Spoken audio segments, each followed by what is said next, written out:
This chapter regarding declaration and payment of dividend of company's law for CA final old course and CA intermediate new course. So we need to understand the meaning of dividend. Meaning of dividend given under section 2 subsection 35 of Companies Act 2013. Dividend simply stated that dividend includes any interim dividend, means no clear definition of dividend given. In other words, or in simple words, we can say that company distribute its profit or part of profit to its shareholder or investor. It's called dividend. Now we need to understand the types of dividend. There are two types of dividend. One, interim dividend, and second, final dividend.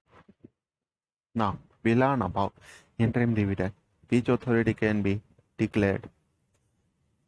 Interim dividend is declared by board of directors. When it can be declared during the financial year. Declaration of interim dividend is out of profit before the financial statement approved in AGM. So we can say that it can be declared and paid between two AGM. Which resources can be utilized for declaration of interim dividend? Surplus profit in profit and loss account. Profit of the financial year in which dividend is out to be declared. Means if company wants to declare interim dividend for the financial year 1890, then it can be utilized the profit of that year. If profit generated of the financial year till quarter preceding the date of declaration of interim dividend, which means if directors wants to declare dividend in January 2020, then it can utilize the profit of the financial year 1920, but it can be utilized profit till the third quarter of December 2019.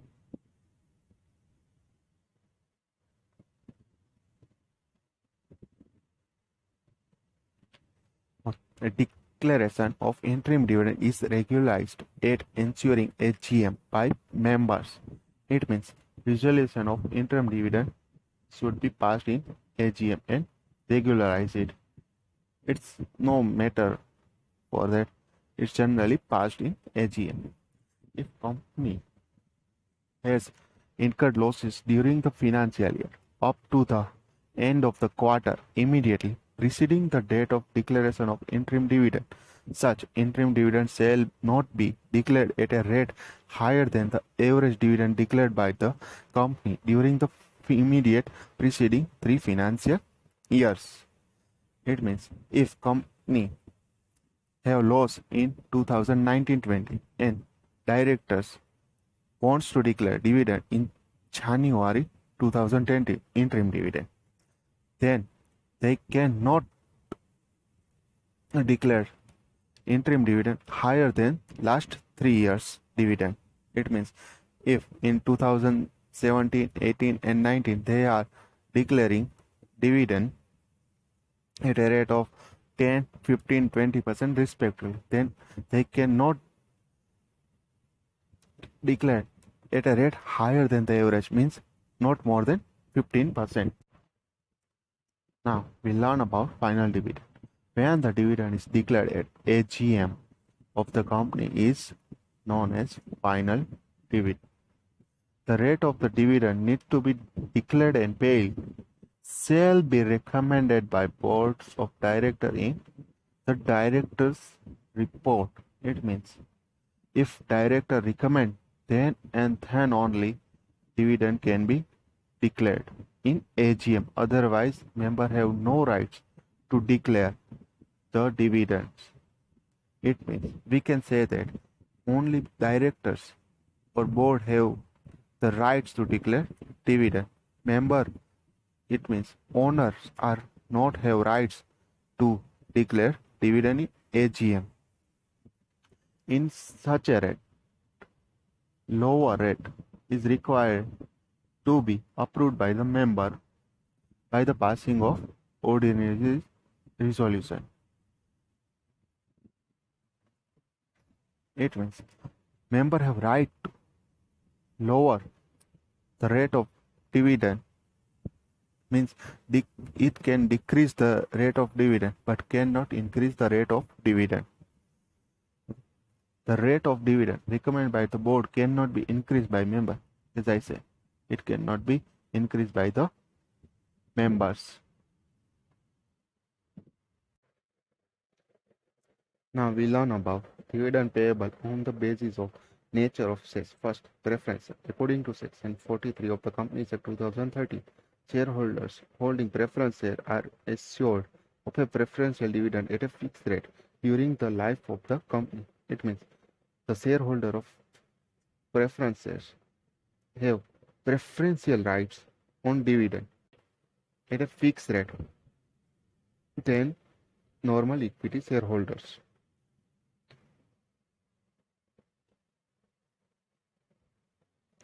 Dividend is generally cumulative in nature and need not be paid every year in case of deficit of profit, or we can say loss in any year. If a company have not sufficient profit or have losses, then their dividend is accumulated and it will be paid in future out of the profit earned by the company.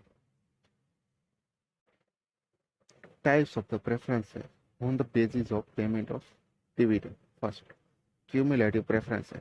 Cumulative preferences is one that carries the rights to a fixed amount of dividend or dividend at a fixed rate. Okay, all the preferences shares have the fixed rate of dividend. Okay, such dividend get accumulated and its arrears are payable from the profit earned in the later years if profit of the current year are insufficient for the payment of dividend.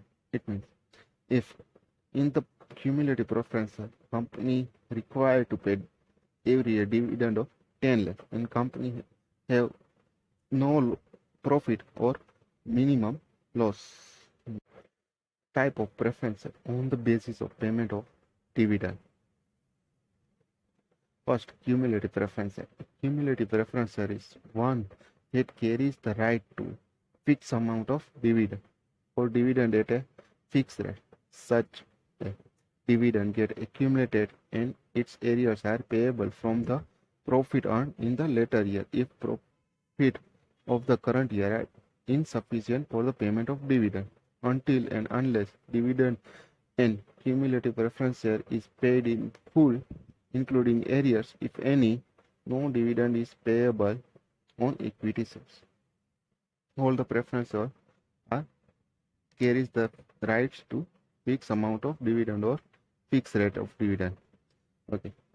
If in case of loss, its dividend is accumulated and its arrears are payable in future profit of the company.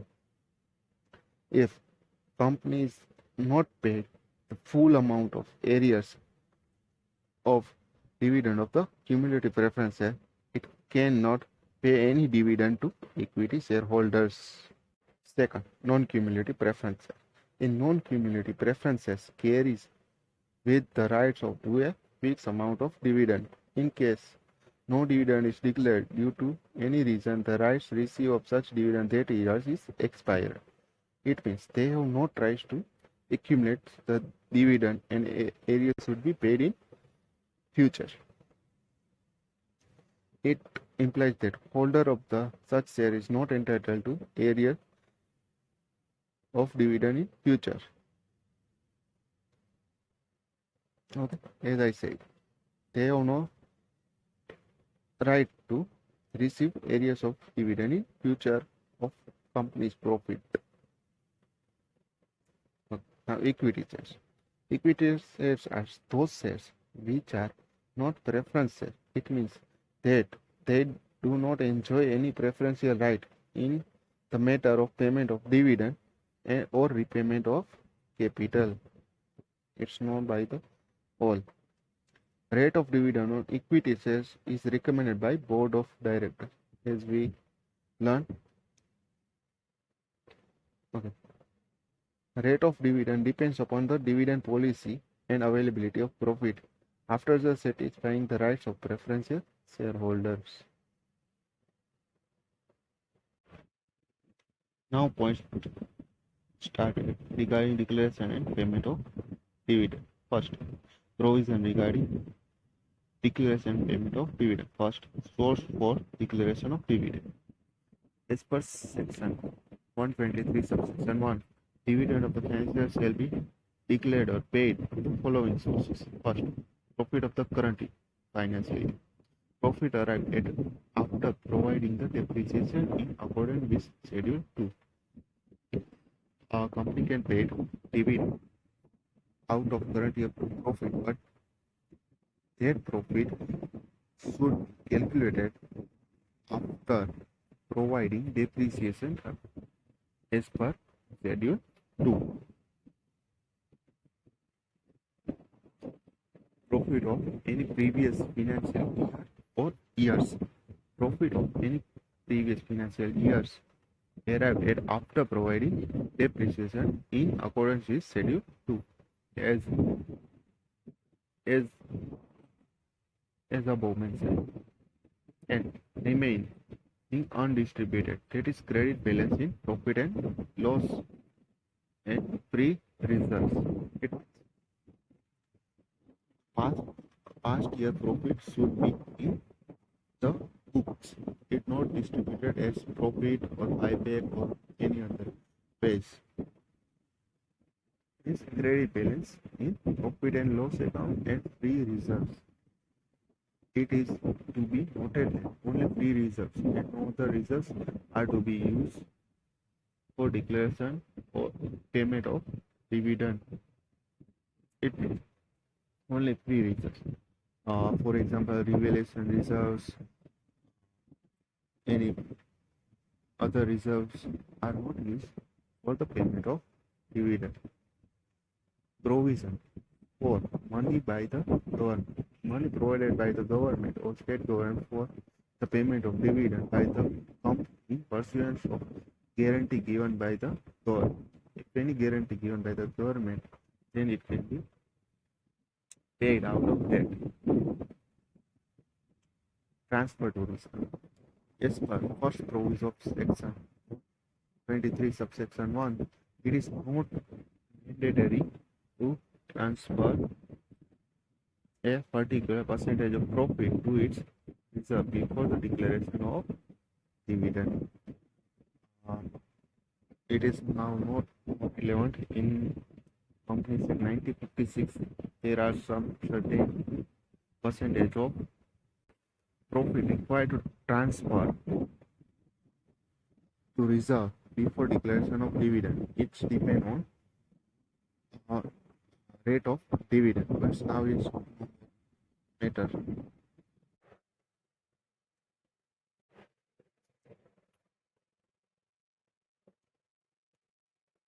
This is very important for the purpose of exam.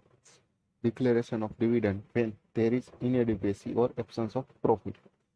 As per second proviso to section 123 subsection 1, please remember it.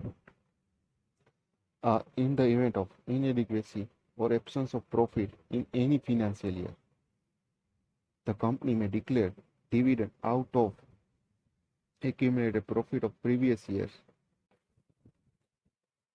which have been transferred. Please mark it to the free reserves. Here hidden point. However, such declaration shall be subject to the following conditions. First, we understand the conditions. Then after I will tell you the hidden point. Okay, first condition. The rate of dividend declared shall not exceed the average rate of dividend which was declared by the company immediately preceding 3 years. Okay. What is meant?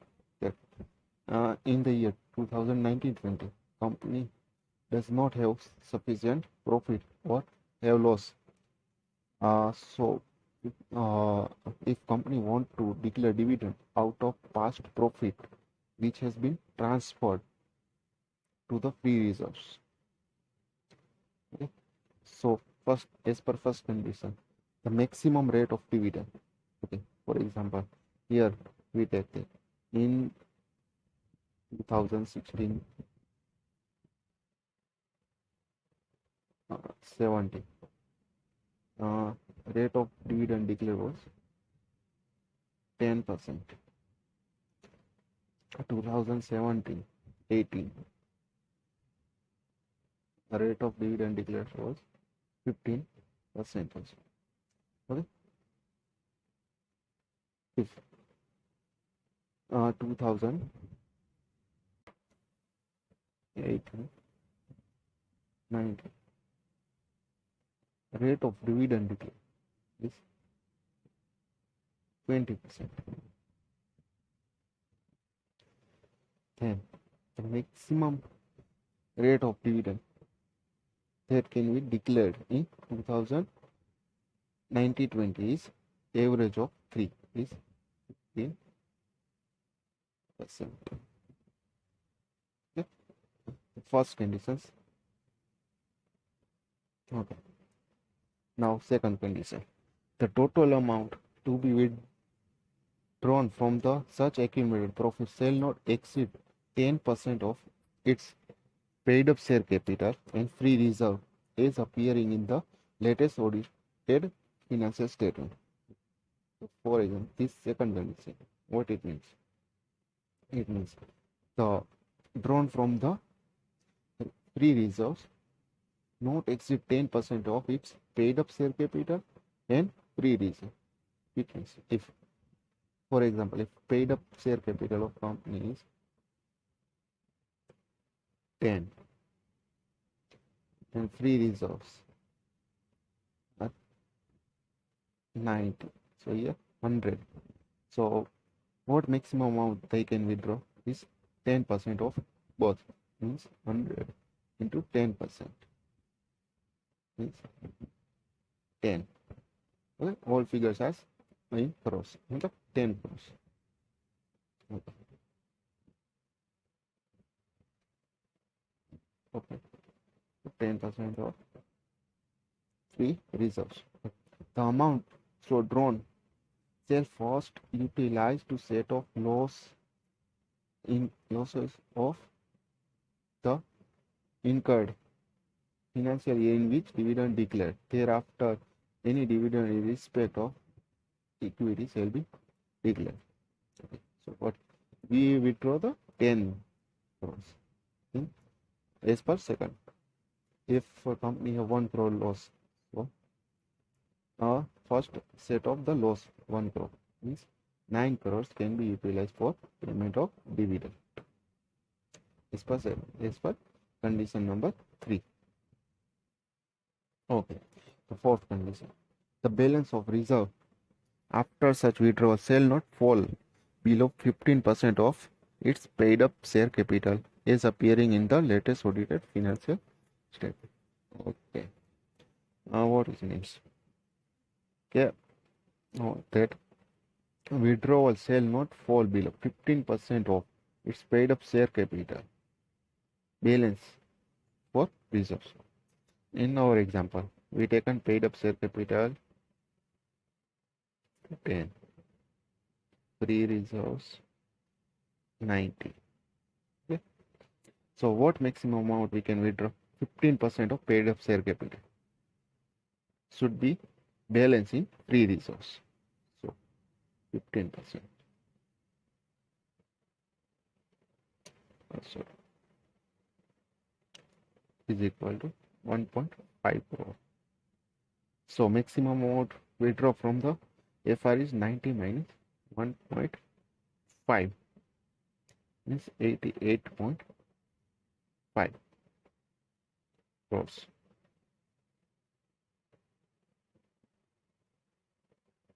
This is the 4 conditions. Okay. We need to satisfy 4 conditions. So maximum amount of dividend should be minimum of this for the payment of dividend. Okay. So now I will tell you hidden point. Here what mentioned that dividend may be declared out of accumulated profit of the previous years which have been transferred. Here use the word transferred to the free reserves.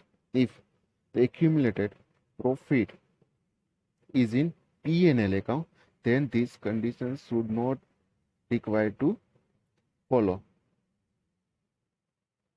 Next point is depositing of amount of dividend. As per section 123 subsection 4, the amount of dividend including interim dividend shall be deposited in separate account maintained with scheduled bank. This is to be done within 5 days from the date of declaration. If dividend declared today by the board of directors, then the amount of dividend should be deposited in separate account maintained with scheduled bank within 5 days. Next point is payment of dividend. Section 123 subsection 5 contains the provision regarding payment of dividend. Dividend shall be paid only to the registered shareholder or his order or to his banker. Dividend are payable in cash and not in kind. Dividend can be paid in only cash, not by way of any items or any other things. But it can be paid through check, dividend warrant, or electronic mode. Okay. This section is also applicable to nidhis. Shall apply to nidhis, subject to the modification that any dividend payable in cash may be paid by crediting the same to the account of member if dividend is not claimed within the 13 days from the date of declaration of dividend. In case of nidhi, if member not claim dividend within 13 days from the nidhi, then nidhi may credited the account of member. It's believed that the dividend paid within the 30 days to the shareholders. Next point, prohibition on declaration of dividend. Section 123(6) contains prohibition on declaration of dividend by company. It specifically provides that company which fails to comply with the provision of section 73 contains prohibition on acceptance of deposit from public, and section 74 repayment of deposits shall not, so long as such failure continue, declare any dividend on its equity shares. It means if company which is prohibited to accept deposit from public, which was accepted deposit from public, or default in repayment of deposits, cannot declare any dividend. According to section 8(1), a company having license under section 8 is prohibited from paying any dividend to its member. Its profit are intended to be applied only in promoting the object for which is formed. Under section 8, formation of company which is charitable object, so not to earn profit is main object. So so this type of companies are not allowed to declare any dividend.